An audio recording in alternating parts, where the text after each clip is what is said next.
¿Cómo están ustedes? En esta edición del Campo, la Industria Verde, conversaremos con Martín Piñeiro, ex funcionario del INTA, ex director general del ICA, y vamos a hablar del futuro del INTA. Él viene trabajando en eso con un grupo de expertos, así que muy interesante lo que podamos conversar.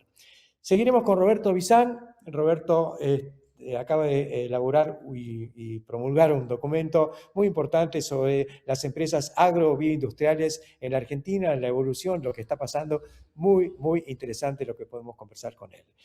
Hablaremos también con Manuel Rosasco, que es gerente general de la compañía de semillas Stein en su división argentina, con toda la paleta de productos que tiene esta empresa innovadora y que viene con un aporte de valor realmente muy importante, agrega mucho a lo que es el panorama genético de maíz y de soja en la Argentina. Y también sobre el tema semillas conversaremos con Francisco Ocampo, que es el gerente comercial de Litoral Sur, de la provincia de Entre Ríos, fundamentalmente de la compañía New Farm, una empresa australiana que está haciendo fuerza con las brasicas, metiéndole con todo a un producto que tiene un extraordinario potencial y perspectiva de mercado. Estos son entonces los invitados y los temas que vamos a compartir con todos ustedes en esta edición de El Campo, la Industria Verde. Arrancamos.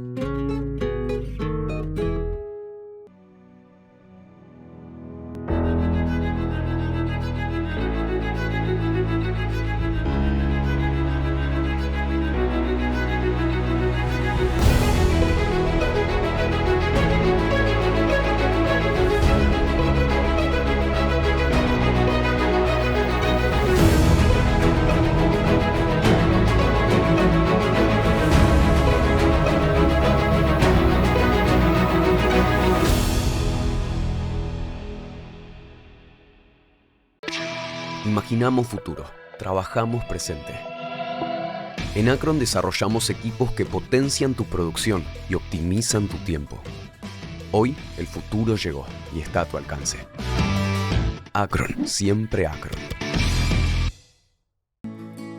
La salud empieza en las personas, en una decisión, en una mano que cuida, y también empieza en la tierra, en cómo cultivamos lo que va a alimentar al mundo. Porque cuidar la salud también es cuidar lo que nos alimenta, donde la salud y el campo se encuentran unidos por la ciencia. Si es Bayer, es bueno. Aceitera General Dehesa. Acopiamos confianza. Continuamos en el campo, la industria verde. Vamos a conversar ahora sobre un tema que inquieta en general, que es la preocupación sobre el futuro del INTA. Vamos a conversar este tema con Martín Piñeiro. Martín tiene una extraordinaria trayectoria en el sector agroindustrial, en el sector agropecuario argentino. Ha sido director del Instituto Interamericano de Cooperación para la Agricultura. Viene del INTA, donde estuvo muchos años dirigiendo el área de economía rural. Yo tuve la oportunidad de formarme un poquito ahí con él y con los miembros de su equipo. Y actualmente es quien conduce el Comité de Agricultura del CARI, el Consejo Argentino de Relaciones Internacionales, y es también director de GPS, una organización que está vinculada o analizando permanentemente la vinculación entre el sector agroindustrial argentino y el mundo. Pero Martín ha tenido la iniciativa de formar un grupo para analizar esta cuestión del INTA y queremos que él mismo nos cuente cómo se fue configurando esta iniciativa. Adelante, Martín. Bueno, simplemente para retomar lo que dijiste, yo fui funcionario del INTA 2 veces. Una vez en la estación de Balcarce, cuando me dedicaba más a la agronomía y a las cuestiones de producción animal, y después como director de economía desde Castelar. Hace mucho, mucho tiempo, pero en total fueron como 7 u 8 años. Pasé momentos extraordinarios, aprendí muchísimo. En ese momento el INTA era, a mi juicio, un organismo verdaderamente importante, con gente muy buena, etc. O sea que el corazoncito está ahí con el INTA. Pero la verdad es que a lo largo del tiempo me parece que el INTA ha tenido, como casi todos los organismos tienen, un proceso de envejecimiento, de crecimiento sin mucha direccionalidad, con imprecisiones en términos de las prioridades. Y eso que es un proceso acumulativo se ha agravado recientemente, me parece a mí, mucho, porque la ciencia ha cambiado tremendamente y la agricultura argentina ha cambiado tremendamente. Y esas ambas cosas hacen que la tecnología sea aún más importante que en el pasado, o por lo menos igualmente importante, pero que necesita cambios, que los organismos que se ocupan de eso, de ese tema, de la ciencia y la tecnología, la innovación, necesitan adecuarse a los cambios en la ciencia y a los cambios en la propia agricultura. Como vos sabés, bueno, la propuesta que estamos haciendo, que hicimos en ese documento, era exactamente eso. No quisimos decir, porque no lo sabemos, cómo debiera ser el INTA exactamente, pero sí que hace falta iniciar un proceso de reflexión y de pensamiento con a lo mejor alguna gente que se ocupa muy específicamente del tema, a lo mejor algún internacional también que nos dé la perspectiva internacional para pensar e imaginarnos un nuevo INTA.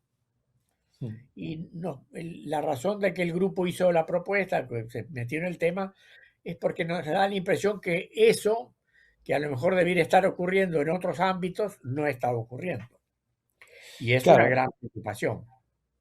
yo creo que se han configurado un poco dos situaciones. Una, la defensa incondicional, fundamentalmente por gente que está adentro de la organización, adentro del INTA, y algunos por visión ideológica, en todo caso, que les parece que hay que darle continuidad a lo que había. Y otros que están un poco en el otro lado del mostrador, que dicen tabula rasa, motosierra, y chau con esto y a otra cosa. Y me parece que en ambos casos, en el primero corremos el riesgo de que se pierda todo porque lo que está no sirve ya. Y en el otro caso, perdemos todo de entrada por las dudas. Entonces me parece que hace falta pensar y además evaluar que hay programas, proyectos, grupos consolidados en investigación y demás que tienen mucho para dar todavía o para empezar a dar. Sin duda, sin duda, el INTA todavía tiene mucha gente, seguramente es el lugar que hay más gente de talento y de formación en las ciencias agropecuarias. Y obviamente también es un error pensar que no hace falta un organismo público. Claro que hace falta un organismo público. Por más que el sector privado ahora tiene un rol muy importante y mucha de la tecnología se genera en el sector privado, hay algunas cosas que son bienes públicos. Por ejemplo, toda la información agregada sobre qué pasa con los recursos naturales, ¿no? Con la degradación de los suelos, la degradación de las napas freáticas, etcétera, etcétera, que está pasando en la Argentina como está pasando en todo el mundo. Estos son bienes públicos que el sector privado nunca va a hacer la investigación necesaria. Y por Claro. otra parte, hace falta el nexo con la ciencia internacional. Mucho de las transformaciones científicas y tecnológicas que están ocurriendo ocurren en el mundo, en los países desarrollados. Y la Argentina tiene que estar articulada con eso. Eso el sector privado lo puede hacer en algunas cosas, pero no en todas. Por lo tanto, un organismo público tipo INTA es absolutamente necesario también en este momento. Fíjate, Martín, te voy a poner un caso que estuve viendo estos días, que es, viste que las grandes compañías internacionales de insumos, semillas y agroquímicos fundamentalmente, han tenido una consolidación en los últimos años. Es un poco como que DeKalb y Monsanto en su momento, luego Bayer que compra Monsanto con todo el paquete de semillas y que venía, Corteva que junta también semillas con los agroquímicos de DuPont, pero ahora hay una tendencia a abrirse y armar compartimientos diferentes y no se sabe cómo se va a integrar eso. En ese sentido me parece que contar con un INTA, entre comillas, que tenga la habilidad de combinar todo esto, pensando no ya en lo más próximo al mercado, en el negocio en sí mismo, sino en una visión estratégica de que todo esto confluye en el aumento de la productividad, le da nueva vida o nuevos argumentos para que tenga vida esto del organismo público que pueda estar de alguna manera coordinando esas cosas. Sí, absolutamente. Y además déjame irme para un costado del tema, digamos. En el contexto internacional que se está desarrollando y las transformaciones geopolíticas, la competitividad es ahora un elemento central de las posibilidades de exportar, porque el mercado se va a complicar, seguramente va a haber más políticas proteccionistas por la inestabilidad, el aumento del precio de los fertilizantes, etcétera, etcétera. Entonces hay un nuevo desafío de mantener el crecimiento de la competitividad al máximo y por lo menos en términos comparativos o mejores de lo que pasa en Brasil, Uruguay, Estados Unidos o Canadá o Australia, que son los países que compiten nosotros en el mercado internacional. Esa competitividad depende también del sector privado y de las empresas que vos mencionaste, pero también de la base científica que se hospeda, se desarrolla y se articula en los organismos públicos como el INTA o el CONICET. Entonces, la competitividad agraria requiere un organismo público sin ninguna duda. Muchísimas gracias, Martín, por estos comentarios contundentes y que orientan un poco el trabajo y esto que está tratando de colocar en el debate público el grupo que estás de alguna manera conduciendo. Gracias, adelante con eso y un orgullo poder conversar contigo aquí en nuestra pantalla. Será hasta prontito. Bueno, gracias a vos, Héctor, por la invitación. Un abrazo. Un abrazo y enseguida continuamos aquí en el campo La Industria Verde. Auspicia Chomel, para su fertilizadora destinada a microgranulados y sembradora de pasturas línea Spin. Chomel. ¿Por qué seguir insistiendo con lo mismo si podés pasarte al número 1? Los herbicidas y todo lo que apliques funcionan mucho mejor con Fulltech. Pasate al número 1. Spraytech. Una vez, siempre. Una vez que arrancamos, no paramos. Imagina poder crecer sin límites. Y Pesa Silo. Si lo imaginamos, podemos. Participa en el concurso Fans de la Carne Vacuna, una pasión argentina, y gana viajes y premios increíbles para vos y tus compañeros del cole. Encontrá las bases y condiciones en fansdelacarne.com.ar.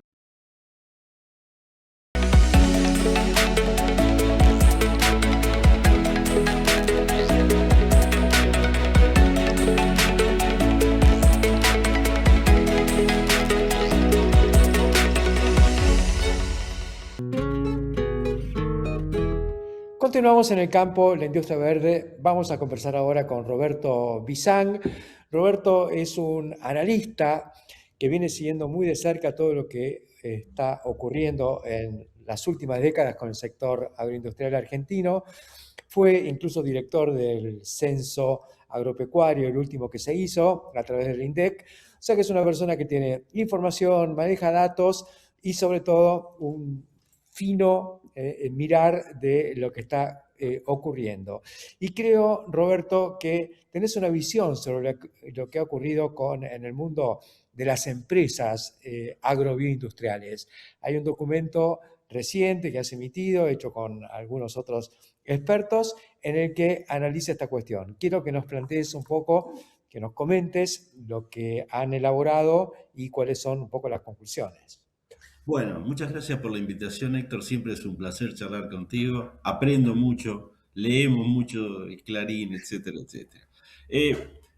Un poco es el legado de la segunda revolución de las Pampas, ¿no? Porque desde una mirada industrialista schumpeteriana, los cambios implican una creación destructiva, no solo del aparato productivo, sino un reverdecer del empresariado. Entonces la pregunta es, ¿qué fue de quiénes impulsaron o cuál es el legado de la segunda revolución de las Pampas que vos muy bien caracterizaste.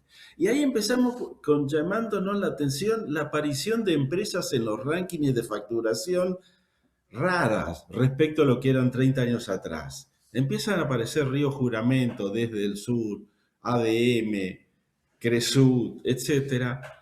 Y eso es el emergente de una nueva, me parece, cohorte de empresas que van más allá del agro y que le hemos llamado empresas agrobioindustriales. Yo quisiera hacer una breve caracterización de lo que hicimos en el trabajo con esas empresas. Características comunes. Casi todas vienen de los 80, 90 en adelante, de distintos orígenes, ¿no? La mayoría es del entramado o de la red que se generó a través de la agricultura de contratos, siembra directa, etcétera, etcétera. Pero algunos vienen más rápidos, otros vienen del mundo industrial, etcétera, etcétera, pero conforman un conjunto que se diferencia notablemente del resto de la economía, en general, ¿no? Entonces, primera característica, son de los 80 o 90, tienen distintos orígenes. Tercero, en un mundo donde se rema en dulce de leche, se destacan por el crecimiento. Eso es notable. Alguien que leyó los borradores me dijo, tenés que ponerle sobrevivientes. Sí, ¿no? La verdad que sí. Resilientes, etc. Cuarta cosa, ¿qué hacen? Hacen una agricultura distinta. Para cerrarlo en un concepto, no te dicen, busco grano de maíz. Te dicen, yo hago biomasa de maíz. Porque les interesa el grano, pero no solo para polenta. Les interesa el grano para alimentos, para energía, para materiales, para capturar el CO2, para cobrarle los servicios ambientales a la sociedad si es que en algún momento eso toma valor comercial. Entonces hacen un agro bastante cercano a lo que podríamos llamar pomposamente y a futuro gestión de la fotosíntesis. Wow.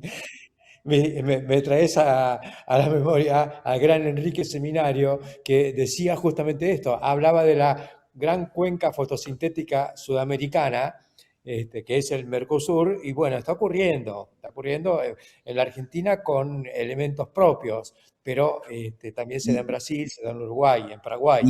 Y no se quedan ahí, sino que más que estar mirando qué cantidad de toneladas saco por hectárea de quintal, etcétera, etcétera, empiezan a sumarle valor agregado transformando la primera etapa de la biomasa en proteínas verdes, rojas, pollo, cerdo, etcétera, etcétera. Esa etapa la mayoría ya la tiene incorporada dentro.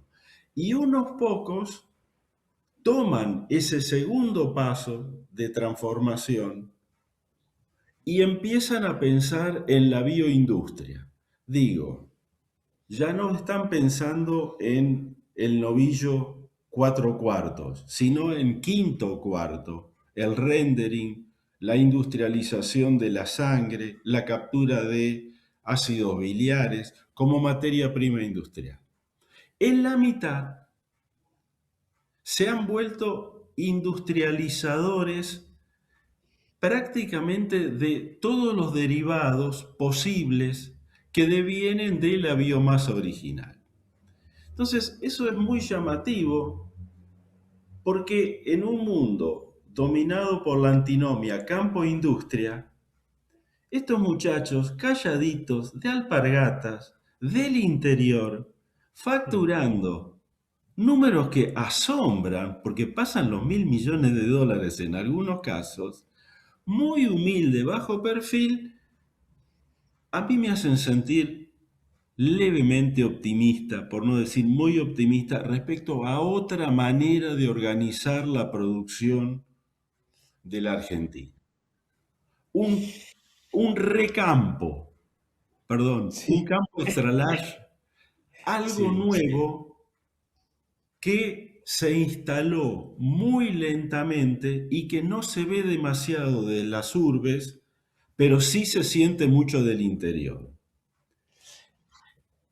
Es Y hay, fenomenal, es fenomenal esta visión que estás redondeando, porque es una cosa que nosotros sentimos, hay como hilos sueltos de todo esto, hilos muy fuertes, que se convierten en cordones, pero falta bajarlo a tierra conceptualmente. Y este documento me parece que es central en un momento en el que la Argentina discute si la perspectiva viene por la vaca muerta y hay un puñetazo en la mesa con la vaca viva, y creo que este documento redondea muy bien eso.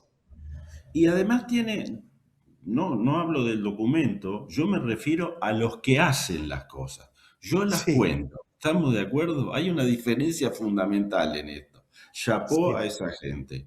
Digo, me parece que además no es un hecho aislado en términos internacionales, porque cuando vos mirás Brasil, ¿no? Y nos asombra el salto agroindustrial de Brasil. Digo, ¿qué es lo que hicieron en definitiva? Lo que hicieron fue apostar a la industrialización de lo biológico a nivel agrícola o a nivel ganadero. Y de ahí salió toda la vertiente energética. sí, Y de por ahí supuesto. salió Braskem en los biomateriales. Y los bioinsumos, Héctor, que es una bocha de plata y de posibilidades. Digo, Está llegando. desde ese punto de vista, vos mirás el sur de Brasil o más grande del mundo contra la burguesía paulista de los 70, Sí, es asombroso, perdón, y nosotros no tenemos eso. Sí sí, está los detalles ocurriendo eso. Y no mirás tenemos. Estados Unidos, perdona que me embalo con el tema, Sí, digo, Estados Unidos, cuando mirás Iowa, la conformación del farmer es un señor industrial, mucho más complicado porque tiene que manejar variables biológicas. O sea, más que con el manual de procedimiento de los ingenieros industriales, en un brazo tiene el manual de procedimiento y en el otro brazo tiene el manual de contingencia, sí. porque es una Y, fábrica a cielo abierto.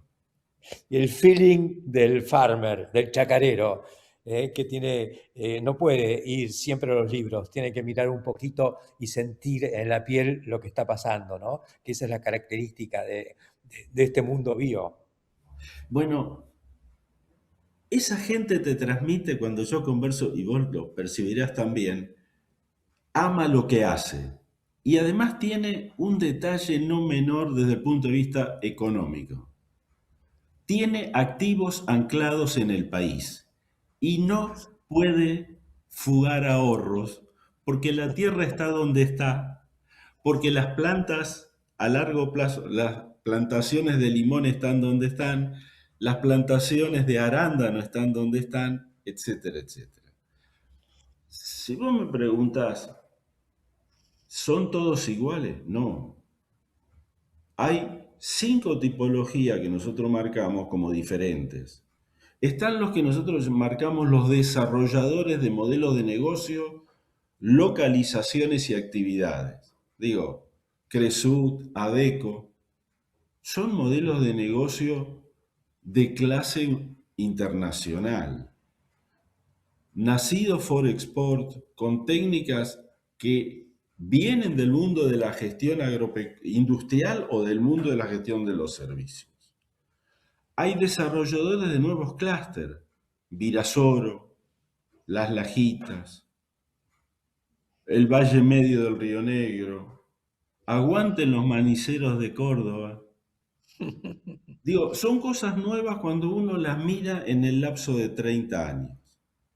Y después tenés una segunda cohorte de gente que viene de adentro de la red agropecuaria que avanza en valor agregado. Un señor que tiene el centro de servicio, tiene capital relacional, pone la extrusora, te vende alimento balanceado, te enganchó con la fábrica de alimentos para mascota, armó un esquema en una ciudad de 30.000 habitantes. ¿Dónde puso la planta, Héctor? ¿Adentro de la ciudad? No. Mm. En el campo, no, porque no hay energía, porque el gas no llega, porque la línea de media tensión, lo puso en el cruce de ruta. Claro. Y eso se ve en Pergamino, en Marco Juárez, en Venado Tuerto, en Avellaneda, en Chivilcoy. Perdón, casi me estoy volviendo sarmientino, ¿no? Es así. Digo, Es fantástico como lo ves y te agrego algo, porque aparece toda la cuestión de valor agregado como lo que se hace con lo que se produce tranquilas adentro. Pero para que eso se produzca, también hay una enorme red, una malla de proveedores de máquinas, de insumos industriales, fertilizantes, agroquímicos, semillas, que es una industria en sí misma, y bueno, y las máquinas. Vos mencionabas el caso de Brasil, donde están todas las multinacionales, las grandes marcas, pero también hay, ahora me viene a la memoria, dos enormes fábricas que compiten con las multinacionales en Brasil, que son Stara y Yacto, y exactamente. están metidas en pueblos del interior, donde hace 50 años no había nada. Es que, Héctor, el efecto multiplicador del modelo agrobioindustrial está en el corazón de la subcontratación.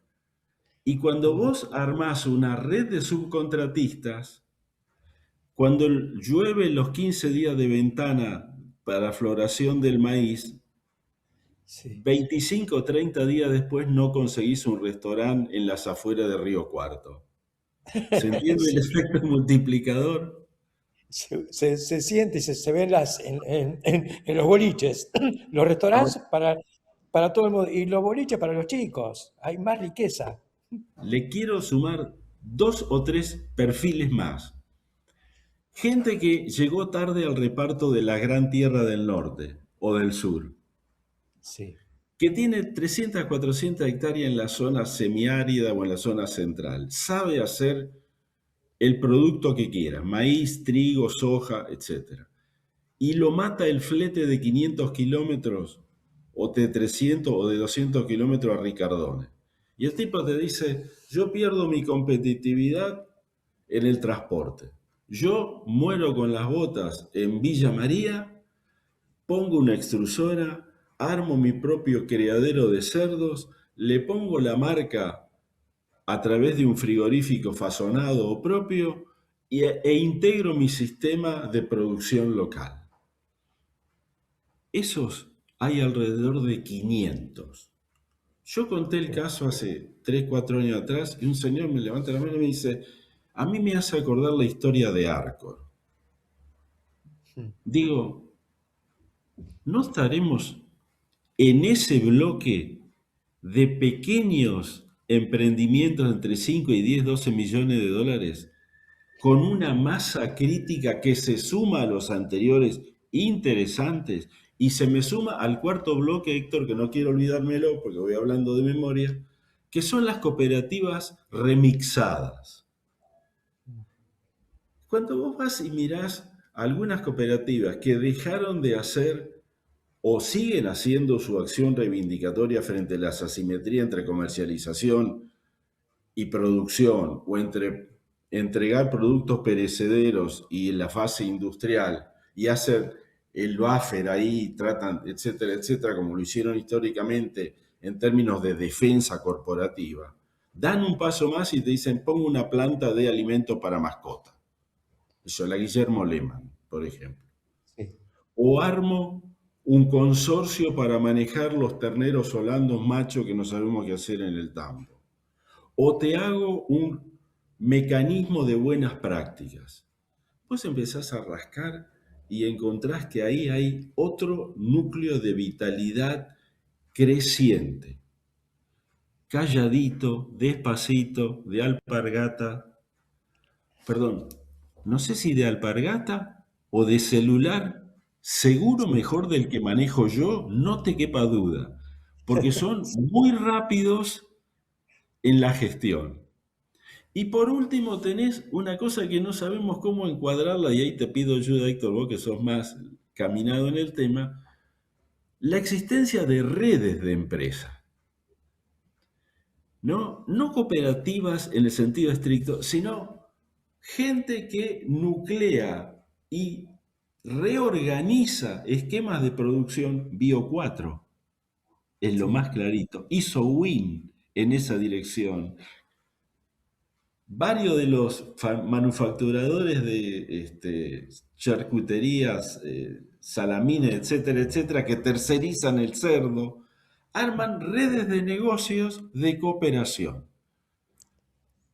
A mí me hace ruido el viejo concepto de que en el campo son todos individualistas. Esos son brutalmente cooperativos. Cooperar para competir. Eso hay que tenerlo muy en cuenta. Entonces, Roberto, es fantástico lo que estás planteando y cómo nos despertás millones de neuronas que por ahí están medio dormidas, metidas en la diaria. Te vamos a llamar próximamente, vamos a seguir este debate, vamos a tomar el documento como una especie de grito de batalla y lo vamos a tomar porque realmente coincido y coincidimos en todo lo que estás planteando y te lo agradecemos. Y te agradezco también estos minutos con nosotros. Tenemos que parar aquí, pero por supuesto queda la mesa servida para seguirla en cualquier momento. Será hasta prontito, Roberto. Agradecido soy yo y agradecido a los que lo hacen. Un gustazo.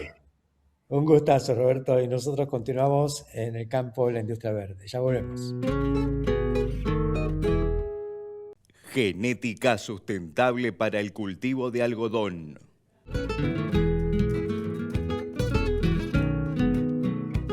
Somos A3 Mercados. Creamos mercados para el desarrollo del país. Crecemos juntos.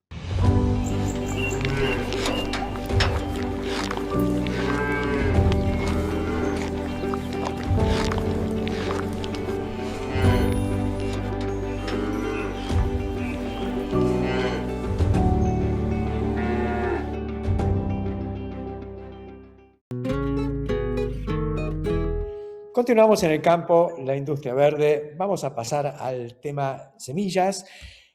Conversamos con uno de los nuevos y grandes actores en el negocio de la semilla híbrida de maíz y también otras cosas. Se trata de la empresa Stein, con su filial en la Argentina, cuyo gerente general es Manuel Rosasco, con quien vamos a hablar. Te damos la bienvenida, Manuel. ¿Cómo estás? Estamos ansiosos por escucharte y que nos cuentes cómo está Stein, cómo ves la campaña de maíz en general y después hablar un poco de todo el paquete de ustedes. ¿Qué haces, Héctor? ¿Cómo andás tanto tiempo? La verdad que ya se hacía desear. Hace mucho que no venís a visitar allá por Venado Tuerto, pero bueno, siempre es lindo volver a conectarnos y volver a charlar, principalmente de lo que es el cultivo para mí primicia de lo que fue la campaña esta que sucedió y la que se viene ahora, ¿no? El maíz. Sí, la verdad que estamos en la era del maíz con una cosecha récord, en la que ustedes también tienen que ver, porque vienen desde que llegaron hace no más de 10 años. Vos precisarás, nos dirás un poco cuándo arrancaron acá, pero que de pronto han encontrado un lugar muy, muy fuerte y están haciendo ruido. Totalmente, totalmente. Vos lo afirmaste y por suerte supiste cubrir bien el recorrido nuestro.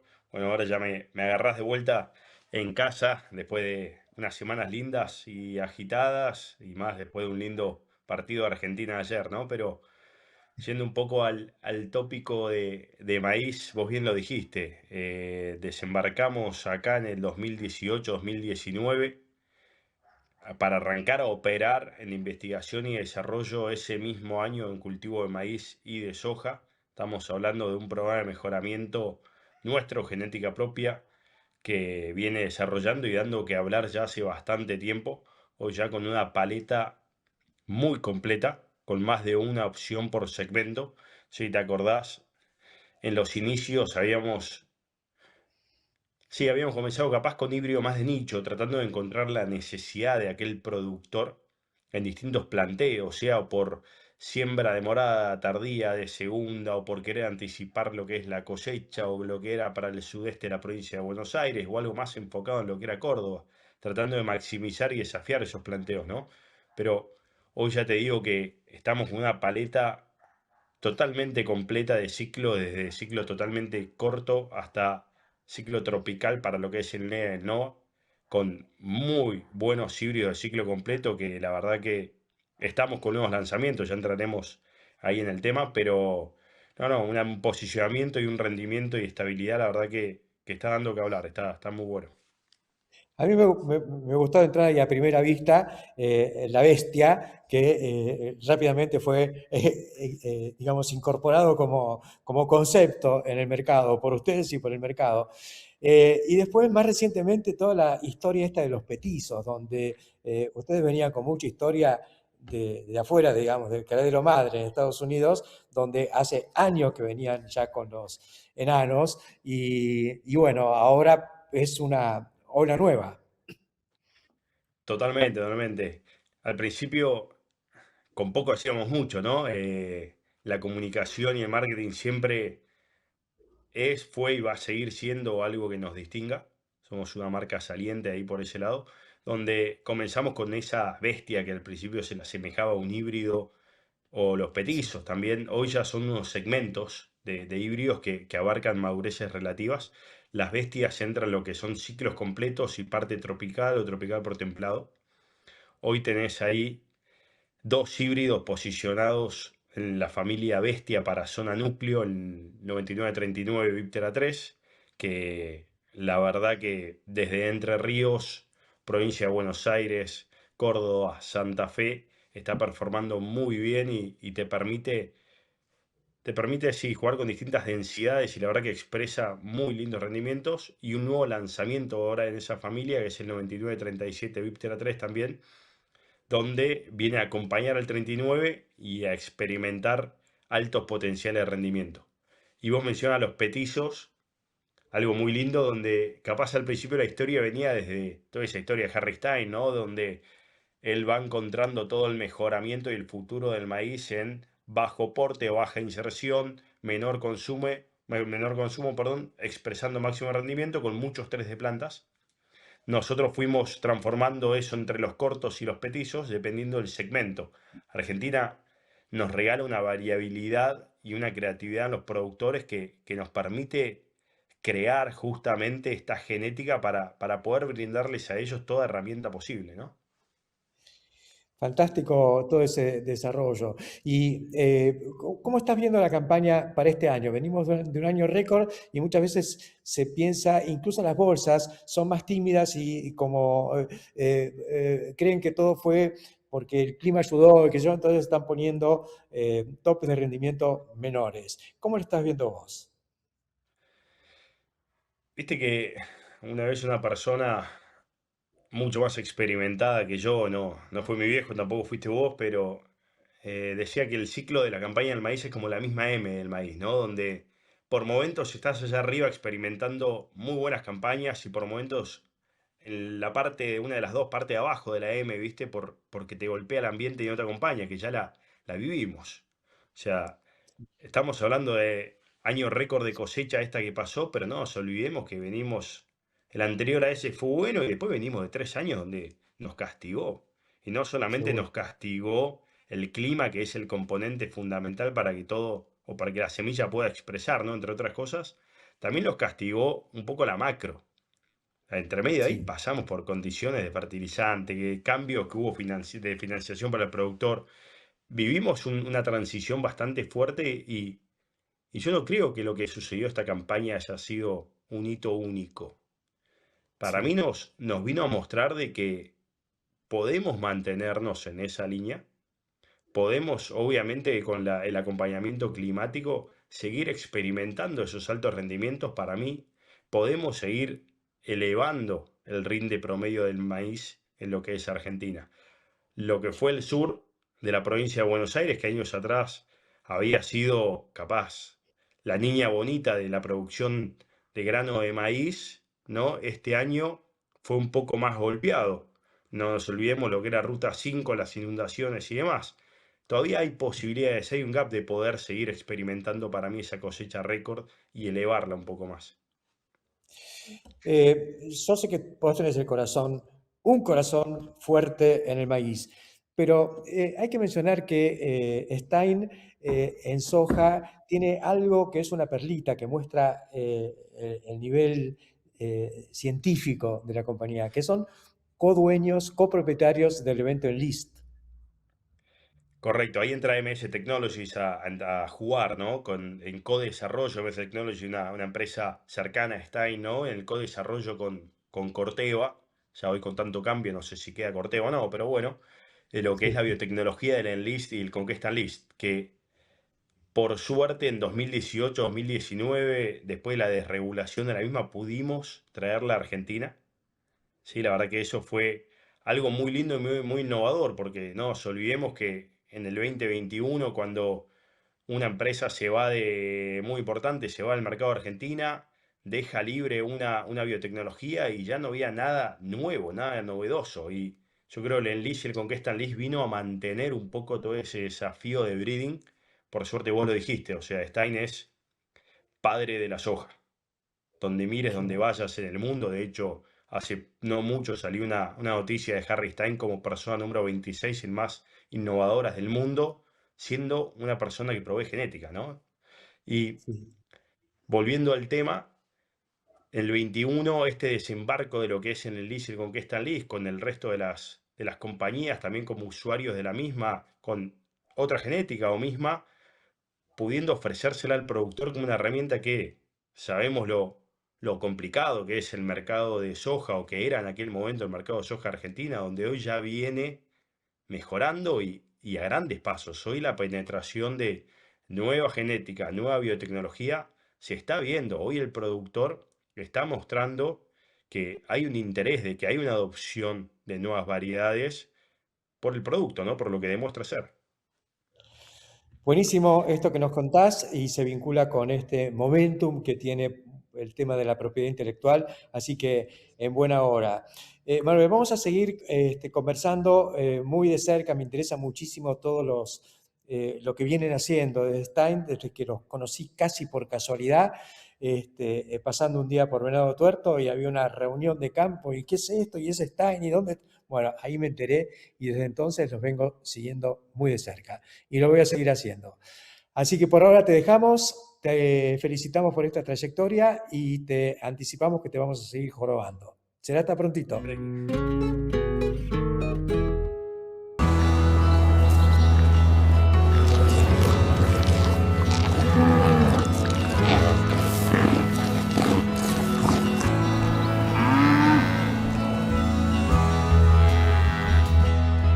Somos pioneros y especialistas en tolvas autodescargables. Nos avalan más de 90 años junto al productor agropecuario de Argentina y el mundo. Somos la pasión y el profesionalismo puestos al servicio de la innovación. Somos Cestari. Escribimos la historia. Todos los días apostas por tu tierra. Y en Galicia compartimos estos valores. Tenés financiaciones para tu agronegocio. Tenés Galicia. Continuamos en el campo, la industria verde, y vamos a pasar ahora al tema de estos cultivos nuevos, algunos no tan nuevos, pero que están haciendo rancho, como canola, camelina, carinata. Vamos a conversar sobre esto con Francisco Ocampo, que es gerente regional para Entre Ríos, la parte comercial de la compañía Nufarm, que se especializa en distintos productos, distintos cultivos, pero con un foco muy fuerte puesto en estas brasicas. Así que te damos la bienvenida, Francisco, ¿cómo estás? Y queremos que nos cuentes un poquito cómo estás viendo el panorama este año para estas brasicas de invierno. Bueno, hola Héctor y buenas tardes a todos. Gracias por la invitación, poder participar y contarles un poco acerca de cómo está trabajando Nufarm con cultivos de inviernos y sobre todo que son brásicas. Primero contarte, digamos, que Nufarm tiene como productos estrellas 2 cultivos de inviernos y dentro de ellos son 2 brasicáceas, como es carinata y canola. Ambos cultivos tienen un programa de investigación que es muy fuerte, son programas que son globales a nivel internacional y hoy estamos trabajando con híbridos para ambos cultivos. O sea que tenemos híbridos de canola y híbridos de carinata. De canola se conoce un poco más la historia y todo lo que se viene haciendo en la Argentina, pero ahora hay como una especie de revival. En cambio, la carinata es algo más nuevo y que viene con un empuje fenomenal. Sí, correcto. En lo que es canola, el Nufarm es con uno de los cultivos con los cuales inician la división de semilla. Tenemos un programa que es global, como te comentaba, digamos, con materiales que vienen desde Australia. Hoy somos número 1 en lo que es venta en Argentina y número 3 a nivel mundial. Carinata es un programa que viene un poquitito más atrasado, pero con un empuje muy importante por la demanda que de por sí tiene el aceite de carinata para la industria de la aviación. Eso es lo que está ocurriendo. Vos estás en la zona litoral sur, digamos. ¿Qué está pasando allí específicamente con esto? Yo hace años que veo que la canola se mueve allá. ¿Qué está pasando con los híbridos de ustedes, los materiales de ustedes? ¿Y qué está pasando con la carinata? Mira, te cuento básicamente cómo venimos trabajando. De por sí son dos cultivos que, si bien canola, como bien decías, tiene una inserción que data de más tiempo, carinata hoy por hoy está con una superficie muy interesante. Entre Ríos viene muy asociado a lo que es la producción de Uruguay. Uruguay son muy fuertes, con mucho conocimiento en el cultivo de canola. Y Entre Ríos, a partir de este año, con las posibilidades que dio los márgenes que tiene hoy canola y carinata, le abrió un poco más la puerta a este tipo de cultivos.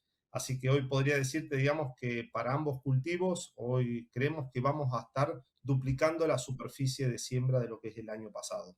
A nivel nacional, Entre Ríos se posiciona como la principal provincia productora de brassicacia, con un fuerte componente de canola y de carinata. Sumado a eso también otros cultivos como camelina que están trabajando otras empresas. Es más que interesante lo que nos comentás.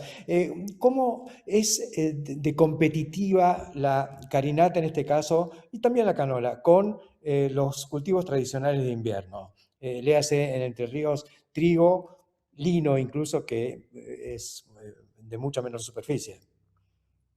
Sí, Entre Ríos hoy por hoy te diría que es el cultivo de mayor superficie en la provincia. A través del tiempo y las rotaciones, el productor encontró en carinata y en colza cultivos que le dieran una rotación un poco más adecuada, donde incorporan otro cultivo que no es una gramínea. Carinata y colza, ambos cultivos con muy buen margen en lo que es rentabilidad. Hoy podemos estar hablando de márgenes arriba de los $200 con rendimientos por encima de 1.500, 1.600 kilos por hectárea. Para darte un dato, el año pasado carinata rindió alrededor de 1.700 kilos por hectárea y canola se ubicó en 1.800, 2.000 kilos, dependiendo de lo que es la zona, ¿no? Entre Ríos es una provincia que es muy heterogénea y en función de eso, digamos, donde podemos encontrar diferencias en rendimiento. ¿Cuáles son los principales desafíos tecnológicos de cultivo en la zona? ¿Qué es lo que hay que aprender a manejar? ¿Maleza, fertilización? Bueno, nosotros estamos en un proceso de aprendizaje continuo, ¿no? Si bien tenemos mucha influencia, como te comentabas, desde Uruguay, hoy creo que lo que más debemos empezar a manejar es la fertilización. Estamos en un proceso de capacitación permanente a los productores y a nuestra red comercial. Quiero agregarte acá una parte, digamos que lo que es canola, nosotros vendemos solamente lo que es semilla, pero lo que es carinata es un programa circular donde Nufarm vende la semilla al productor y le compra luego su mercadería. Todo ese proceso incluye el asesoramiento técnico a través de un equipo de venta que da sostén sobre lo que es la parte técnica. Ese equipo está trabajando todo el tiempo con los productores, junto a ellos, en esto que es la fertilización, en el manejo de malezas, el tema de insectos y enfermedades. Hoy por hoy, digamos, no te podemos decir que la tenemos clara, pero de por sí hemos aprendido durante todo este tiempo mucho sobre el cultivo. Sé que la tienen bastante clara. Te agradecemos muchísimo, Francisco, contarnos todo esto que está ocurriendo en tu región, en tu provincia, con estas novedades que tiene la agricultura argentina. Será hasta muy prontito. Snack Crops, Sociedad Anónima, líder mundial en la comercialización de especialidades con fuertes raíces en Argentina, lo invita a sembrar maíz pisingallo y girasol confitería para sus mercados en más de 60 países. Contáctenos al 011 5246 1901, vía mail a sergio.casas@snackcrops.com o bien visítenos en nuestra planta industrial ubicada en Pehuajó, provincia de Buenos Aires. ¿Sabes cuánto tarda nuestro planeta en generar 1 centímetro de suelo fértil? 1000 años. 50 generaciones de humanos. El suelo nos alimenta. Cuidemos el suelo. Profertil. Vida para nuestra tierra. En cada campaña hay 2 tipos de productores. Los que cruzan los dedos y los que se remangan. Los que prenden una vela y los que eligen Illinois, porque Illinois te da todo el control. Puro maíz, genética de última generación, portfolio robusto para cada ambiente. Es una marca de GDM. Cuando decidís y tomás el mando, no cruces los dedos, cruza los brazos y convertite en el guardián de tu campaña. Maíces Illinois. Sembramos resultados, sembramos confianza.